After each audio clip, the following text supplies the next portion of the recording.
তো এইবারে জামাই ষষ্ঠীটা খুবই সিম্পল রাখা হয়েছিল, মানে খাওয়ার দাওয়ার বেশি আয়োজন করা হয়নি। এই সকালবেলা লুচি ভাজছিল আমার মা, গরম গরম ফুলকো ফুলকো লুচি, আর তার সঙ্গে ছিল হচ্ছে কুমড়ো আলুর তরকারি। আর আমার হাজব্যান্ড এমনিও খুব বেশি অনেক কিছু খাওয়া একসাথে পছন্দ করে না, তাই জন্য খুব সিম্পল রাখা হয়েছে ওই জিনিসটাকে। আর কলা, আম, দই চিড়ে এটা দিতে হয়, তাই জন্য ওটা দেওয়া হচ্ছিলো। আরও ফল দেওয়া হয়, কিন্তু আমরা বেশি কিছু দিইনি, জাস্ট এইটুকুই রেখেছি। আর এবার এই যে ও খাচ্ছে,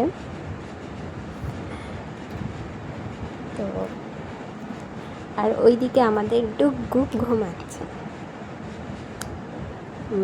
আর এরকম দেখিয়ে দিয়ে খাচ্ছে ভিডিও করার সময়।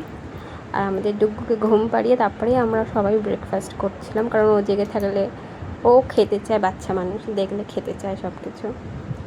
আর তারপরে লাঞ্চে আমাদের হয়েছিল পোলাও, চিকেন কষা, দই কাতলা, আর তার সাথে আমরা চাটনিও ছিল, যেটা আমি রাখতে ভুলে গেছি। আর তার সাথে মিষ্টি ছিল, জামাই ষষ্ঠী স্পেশাল মিষ্টি, জামাই ষষ্ঠী লেখা।